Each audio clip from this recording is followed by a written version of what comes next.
What's up, lovelies? It's your girl, Lady Pelvic of Pelvic Gaming, and today we're discussing Final Fantasy IV. I had to get that awful taste of Final Fantasy VIII out of my mouth, bring Final Fantasy back in my good graces again. Final Fantasy IV released in North America December 6, 1992 on the SNES. Now, between Japan and North America, Final Fantasy IV has been released everywhere: PSP, PlayStation, Game Boy Advance, Steam, Wii U Virtual Console, Android, and iOS. However, I am talking about the PSP version, Final Fantasy IV The Complete Collection, which includes the game, the interlude, and the after years. And we'll talk about that. But this review will primarily be focusing on the base game. And for full transparency, I did actually play an emulated version even though I bought it on my Vita just so I could record, so do with that what you will. Okay. Had to use a workaround to record, blah blah blah.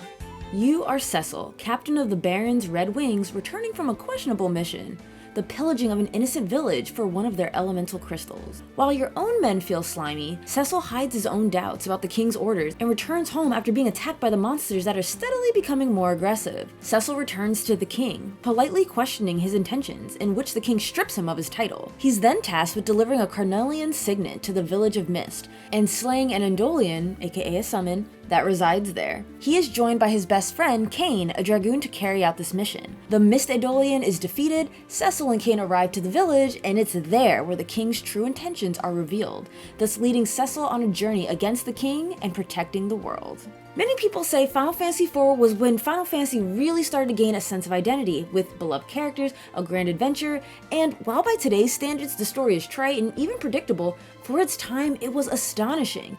The development of characters, Cecil going from dark to light, having a voice as most characters were dominantly silent, character interactions, the world coming to an end, certain tricks and tropes that we've seen in other JRPGs like the not attacking trick, going to the moon, characters sacrificing themselves to stone. The theatrics, the drama, the histrionics of Final Fantasy IV blew its competitors out of the water. Character-heavy cutscenes weren't much of a thing until Final Fantasy IV, which I'm so thankful for because I am all about character stories over the main plot any day. I feel many character cliches could be contributed to Final Fantasy IV, but at the time they were new, and I'm so thankful that Final Fantasy IV really showed what RPGs are capable of.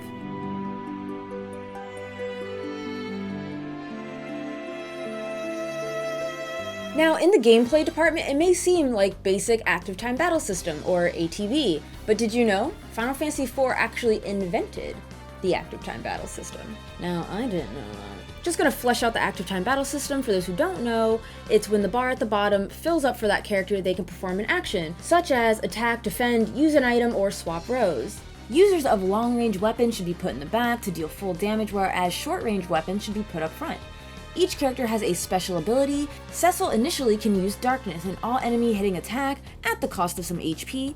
Kain, the Dragoon, can jump. It's certainly fun to experiment and see what each party member can do. Now, unfortunately, in Final Fantasy IV, characters do come and go. A lot. So I wouldn't get too comfy with anyone who isn't Cecil. There is a lot of temporary party members, a lot of fake deaths, or members who get taken out of the game way too soon, and frankly are only usable at the end of the game again, which is unfortunate and stunted some of their growth. I felt like I never got to have the party I wanted. It was a lot of hellos and a lot of goodbyes. I also find Final Fantasy IV very challenging. Enemies hit hard, and at the very beginning you feel safe, but once the going gets good, I felt like enemies wanted my head. Something interesting occurs in FF4, like a reversal. You start off with a Dark Knight and a Dragoon, which I don't know about y'all, but those are usually mid to late game classes.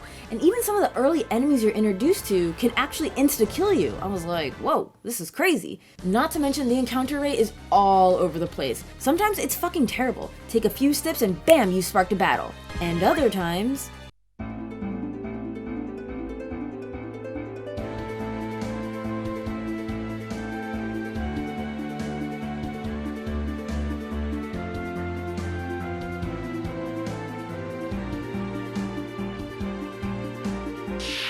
And of course, this is Final Fantasy, so there is plenty of reason to explore and pop open a guide.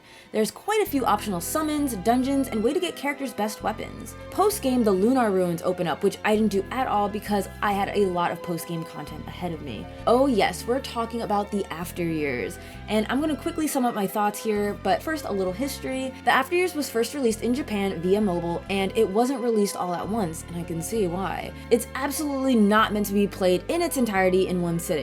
The After Years takes place after the interlude, which is short and sweet, 2 hours, that is setting the stage for what's to come. The After Years is episodic, so once you finish one character, you go on to the next. And these came out roughly monthly. The glaring issue is how grindy and redundant it is. Each character has a slew of new, temporary placeholder characters joining them.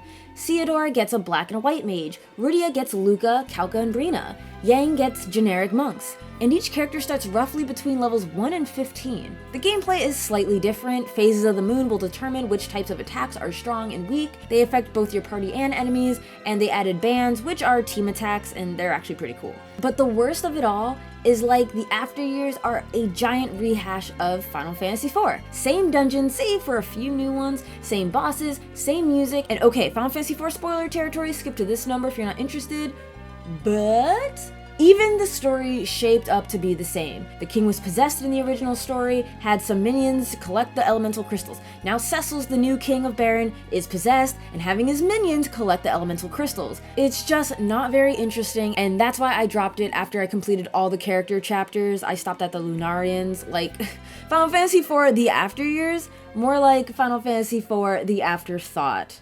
Those are my brief thoughts on Final Fantasy IV, The After Years. It's awful, don't play it. And back on track, Final Fantasy IV, the PSP version, is where it's at. The graphics are outstanding and blows everything else out of the water. And don't get me wrong, the SNES version is nothing to snuff at either, but the glow up for the PSP is perfection. And then we have the 3DS version, and honestly, Final Fantasy IV deserved better. Yes, it has the bells and whistles of voice acting, but I don't care for the cheap looking graphics. People who had done no wrong. I've worn this darkened armor for so long now. There's no mote of light left in me. Not even in my heart. One super cool thing is that the SNES version used a graphics mode called Mode 7, which gave the game a 3D effect. It would rotate and scale the background, and for its time, I thought it was pretty incredible. And of course, the CGI cutscenes are freaking gorgeous. Like, when does Square ever fail on this front? I can't tell you how many times I watched 4's opening. It's simply too beautiful to skip. And although I complain about the After Years, even that opening was kind of sweet. Lastly, we arrive at the music, and I was completely blown away. I honestly think this might be my favorite Final Fantasy soundtrack. I don't know how many people say Nobuo Uematsu's finest work is Final Fantasy VIII, and I just wonder if people forgot about Final Fantasy IV. I found 4's soundtrack so soothing. Its use of the harps just make my body melt. The intro is a blend of Final Fantasy's theme and the theme of love, which is iconic.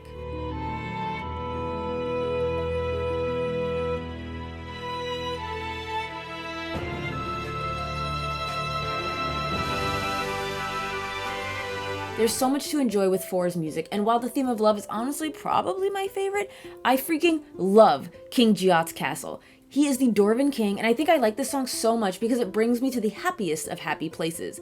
I love the dwarves in Final Fantasy IV, which is so odd because in any other story I could not care less for them. My mom plays dwarves a lot in D&D, and I just couldn't stand it. Like, why would you want to be a dirty, dig-dug, gruff dwarf when you could be a pretty boy elf? But for whatever reason, the dwarves are just so damn charming in Final Fantasy IV. What sold me is every time they greet someone, they say, "Lolly ho!" and it just cracks me up. They even do like a little jump twirl, and it's just awesome. So please enjoy King Giot's castle.